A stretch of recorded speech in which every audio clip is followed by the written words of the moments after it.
Allô YouTube, merci de me recevoir. Aujourd'hui, je vais vous parler d'un sujet hautement philosophique. Je ne peux pas croire que je vais parler de ça. Mais en tout cas, on me l'a demandé. On va parler des toilettes de l'avion. Pourquoi est-ce qu'elles font autant de bruit lorsqu'on tire la chasse? Pourquoi est-ce que personne ne sait comment ouvrir la porte? Je vais essayer de vous donner quelques réponses, même si les questions parfois ont l'air un petit peu niaiseuses. Madame, monsieur, merci de me recevoir. Et joignez-moi pour explorer les toilettes de l'avion.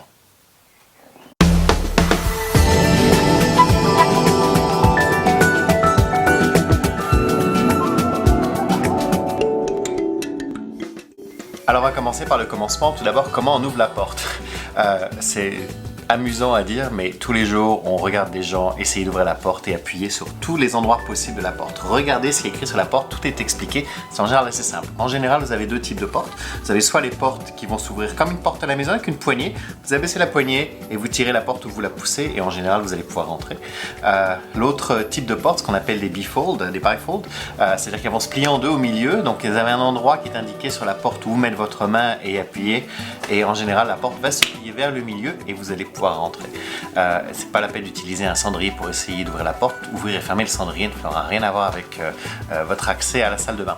Une fois que vous êtes à l'intérieur, n'oubliez pas de barrer la porte. Ça va en général allumer la lumière.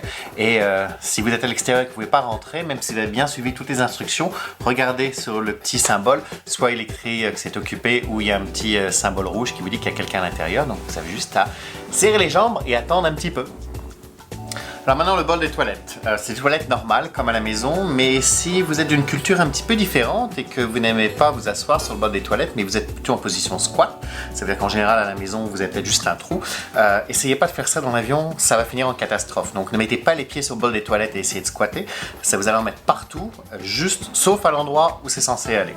Donc utilisez les toilettes traditionnelles, vous allez souvent trouver un couvre-siège si vous ne voulez pas vous asseoir. N'oubliez pas que ces toilettes publiques, elles sont partagées par en général beaucoup de monde. On a peut-être 7-8 toilettes pour 200-300 passagers. Lorsque vous avez terminé votre petite affaire, la chasse d'eau, elle fait peur à ben des enfants et c'est vrai qu'elle peut être bruyante. Alors comment ça fonctionne? Pourquoi est-ce que la chasse d'eau des toilettes des avions fait autant de bruit? Simplement parce que vous savez, dans un avion, on est limité dans toutes les ressources qu'on peut avoir, y compris les ressources d'eau.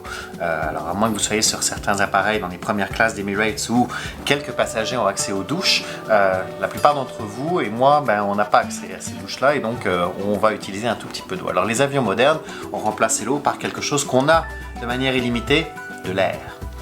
Donc l'air est mis sous pression et lorsque vous allez tirer la chasse, l'air va être libéré, ce qui va expliquer le bruit et va tout envoyer, ce que vous avez mis dans le bol des toilettes, dans une genre de réserve. Non, ça ne devient pas une petite pluie au-dessus de la planète. Tout ce que vous flushez dans les toilettes s'en va dans une cuve et qui est vidée lorsqu'on atterrit.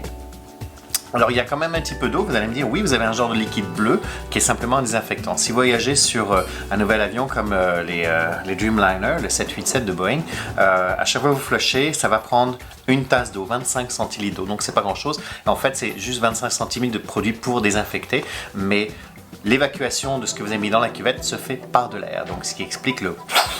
On va l'écouter. C'est beau, hein? C'est vrai que ça peut faire peur aux enfants. Alors vous avez terminé votre petite affaire, peut-être que vous voulez vous rafraîchir parce que c'est un vol qui fait 5, 10, 15 heures et vous voulez vous sentir un petit peu plus frais avant de débarquer de l'avion. Pas de problème avec ça. Évitez par contre d'essayer de prendre une douche ou de vous laver et d'envoyer de l'eau partout sur vous parce que vous allez en mettre partout. Et pour la personne qui va venir juste après vous, avoir un sol qui est inondé d'eau, c'est jamais très très agréable. Alors ce que je vous conseille, les petites lingettes bébé, là c'est le meilleur produit que vous allez pouvoir trouver. Ça rentre pas dans le cadre des liquides et gels, donc dans l'imitation. En général, ça prend pas trop de place et vous pouvez très bien essayer de vous laver avec ça, ça va vous rafraîchir un peu. Amenez quand même vos déodorants, achetez des déodorants voyage, mais n'utilisez pas des choses en spray ou du parfum dans les toilettes, simplement parce que c'est un endroit qui est très petit, qui est très confiné. Le passager qui va être assis juste à côté de vous, si vous arrivez en embaumant toute la cabine, va peut-être avoir un petit peu de la nausée et le mal de l'air. Donc gardez les choses avec trop de senteur pour lorsque vous arrivez, après l'atterrissage, mais par contre n'hésitez pas à utiliser les lingettes pour vous rafraîchir et également ramener votre brosse à dents et un petit dentifrice de voyage pour pouvoir vous brosser les dents. Lorsque vous avez terminé, Et toujours bien poli d'essuyer votre lavabo et le comptoir de manière à laisser la salle de bain un peu plus propre pour le passager qui va vous suivre.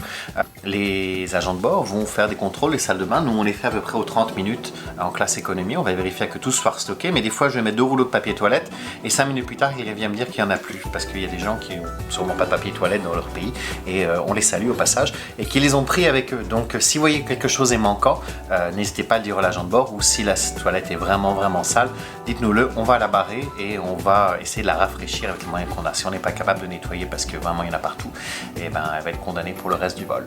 Et voilà, c'était les quelques conseils sur comment utiliser correctement les salles de bain dans l'avion. Alors si vous voyagez bientôt, n'hésitez pas, ou si vous connaissez quelqu'un qui voyage, n'hésitez pas à partager la vidéo, donnez un thumbs up si vous avez aimé la vidéo et abonnez-vous si vous ne l'avez pas déjà parce qu'il y a une vidéo chaque semaine. Et on se retrouvera la semaine prochaine, je serai à Buenos Aires. Adios!